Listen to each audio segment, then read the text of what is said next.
नमस्कार दोस्तों, आज मैं आपको क्रोटन की रिपोर्टिंग करना बताऊंगी। तो ये देखिए, ये दोनों क्रोटन जो है मैंने 4 दिन पहले रिपोर्ट किया है और रिपोर्ट करने के बाद ये यहीं पर रखा हुआ है। बारिश का मौसम है तो धूप भी बहुत तेज़ ऐसे निकल नहीं रही है, तो यहीं पे है। वैसे इसको धूप जो है मॉर्निंग के 4-5 घंटे वाली बहुत अच्छी लगती है। अगर नहीं धूप हो तो भी आप ब्राइट लाइट में रखिए, बहुत अच्छे से ये चलते हैं। इनका कलर बहुत अच्छा आता है, ये देखिए कितना ब्राइट कलर है। और ये दूसरा है, देखिए आप यहाँ पे कोई भी आप पत्ती जो है वो रिपोर्ट करने के बाद गिरी नहीं है, सब एकदम अच्छे से चल रहा है। तो चलिए अब आपको मैं बताती हूँ कि मैंने क्रोटन को कैसे रिपोर्ट किया है। और क्रोटन जो है वो अपनी कलरफुल पत्तियों के लिए लगाया जाता है। मैं आपको एक वैरायटी अपनी और दिखा देती हूँ। तो ये देखिए, ये वाली जो वैरायटी है ये ऐसे पतली पतली सी इसकी पत्तियाँ होती हैं। एक्चुअली क्रोटन में बहुत सारी वैरायटी आती हैं और एक छोटे से पॉट में लगा हुआ है। मैंने इसको पिंच कर करके इतना बुशी बनाया है। पहले एक सिंगल स्टेम में था, उसके बाद मैंने इसको कई बार इसमें पिंचिंग करी और इस तरीके से इतना बुशी हो गया है। तो आज मैं अपने इन दोनों क्रोटन प्लांट को रिपोर्ट कर रही हूँ और बिल्कुल शाम का समय है। तो ये जो प्लांट है मेरा करीब 1 महीने पुराना हो गया है। 1 महीने से मैंने खरीद ला के रखा हुआ है और आप ये देखिए कि यहीं पर रखा है, धूप में रखा है। और इसको भी ख़रीदा था, फाइकस को, ये भी लग गया है, नई नई सब पत्तियाँ आ रही हैं। तो बिल्कुल यहीं पे धूप में ही रखा हुआ था। बारिश का मौसम है और इसलिए कोई दिक्कत ऐसी नहीं थी। धूप हल्की हल्की इसको मिलती रहती है तो ठीक है। और मैंने बिल्कुल यहीं धूप में ही रखा हुआ था। तो चलिए बस इसको निकालती हूँ मैं और लगाती हूँ। तो देखिए, क्रोटन में क्या है ना कि कई वैरायटी आती हैं। अब जैसे ये मुड़ी हुई पत्तियां हैं, इसकी आपको एक वैरायटी मिल जाएगी। मुड़ी हुई दोनों ही हैं, कर्ल्स सी हैं, जैसे कर्ल ऐसे हैं, लेकिन थोड़ा सा डार्क है। दूसरा कलर जो है वो ज़्यादा ब्राइट है। बहुत बड़े गमले में मैं नहीं लगा रही हूँ, ये मैंने गमला एक खाली किया है और नीचे जो भी प्लास्टिक का पॉट होता है उसमें बहुत सारे होल्स होते हैं। तो आप चाहे तो पत्थर के टुकड़े छोटे रख लीजिए, मैंने कपड़ा बिछा लिया है।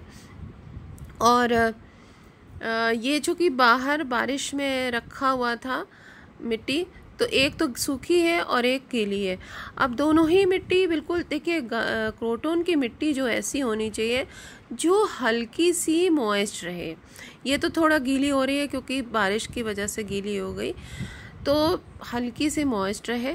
40% इसमें मैं खाद डालूंगी। आपके पास अच्छी सड़ी हुई गोबर की खाद हो तो आप गोबर की खाद डाल दीजिए, नहीं हो तो जो भी डालिए वो अच्छी बनी हुई हो। और बाकी आप 60% मिट्टी ले लीजिए। कोकोपीट इसमें मैं नहीं ऐड कर रही हूँ क्योंकि कोकोपीट क्या होता है कि पानी होल्ड करता है और मैं छत पे या कहीं भी रखती हूँ तो फिर मुझे कोई इस बात का टेंशन नहीं रहता कि पानी भर जाएगा तो मेरा प्लांट ख़राब हो जाएगा बारिश में भी। इसीलिए देखिए इतने दिन से यहीं पे रखा हुआ है। नीचे की थोड़ी थोड़ी सी मैंने मिट्टी हटा दी है क्योंकि मिट्टी ठीक है, कोई उसमें ऐसी दिक्कत नहीं है, लेकिन थोड़ी सी खोल दिया है जड़ों को, जिससे कि वो आराम से सब तरफ फैल जाएंगी। और इसमें अब क्या है, जैसे कि शाम के समय में मैं रिपोर्ट कर रही हूँ तो मैं यहीं पर प्लांट को अपने छोड़ दूँगी और कम से कम नहीं तो 12-13 घंटे तो ये यहीं पे रहेंगे। कोई धूप निकलेगी नहीं इतनी देर, रात हो जाएगी। उसके बाद सुबह देखती हूँ, अगर तेज़ धूप निकलती है तब निकलने वाली होगी तब तो यहाँ से हटाऊँगी, नहीं तो नहीं हटाऊँगी।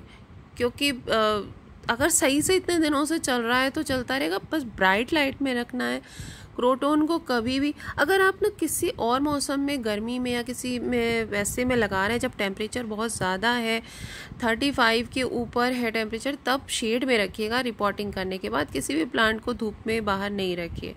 क्योंकि क्लाउडी वेदर है इसलिए मैं नहीं हटा रही हूँ। तो ये देखिए, पानी इस तरीके से पहली बार हम देंगे कि ड्रेनेज होल से बाहर आ जाए। आपको मैं अपना गुड़हल भी दिखा रही हूँ, इसकी में भी नई नई बड आ गई है। चलिए, क्रोटन को जो है आप इस समय कटिंग से भी लगा सकते हैं, मैंने भी लगाया है, आपको मैं दिखाती हूँ। ये देखिए, ये तो खैर गुल मेहंदी है, ये नहीं मैं बता रही हूँ। ये देखिए यहाँ पे ये छोटी सी दिख रही है आपको, ये देखिए ये, और ये लग भी गई है, बहुत छोटी छोटी सी इसकी आपको पत्ती दिख रही है। ये वाला मैं बता रही हूँ आपको, ये एकदम नई पत्ती है ये, और बिल्कुल आसानी से लग जाती है। तो क्रोटन आप कटिंग से भी लगा सकते हैं। तो चलिए दोस्तों, मैंने देखिए आपको बिल्कुल अपडेट के साथ इसका रिपोर्टिंग दिखा दिया। और आपको सही लगा हो वीडियो तो लाइक करिएगा, और अगर मेरे चैनल पे पहली बार आए हैं, सब्सक्राइब नहीं किया है तो सब्सक्राइब भी करिएगा। Bye, thank you. आइए आपको मैं चलते चलते अपने ये देखिए साइप्रस वाइन के फ्लावर्स दिखा दूँ। खूब खिल रहे हैं। मैंने पहले इधर इस पे रखा हुआ था, बहुत ऊंचा हो गया था, और फिर मैंने इसको जो है ज़मीन पे देखिए रखा। काफ़ी इसकी हाइट बहुत बहुत लंबी हो जाती है, बड़ा अच्छा प्लांट रहता है। चलिए दोस्तों, मिलती हूँ मैं फिर से किसी इन्फॉर्मेटिव वीडियो के साथ। Thank you.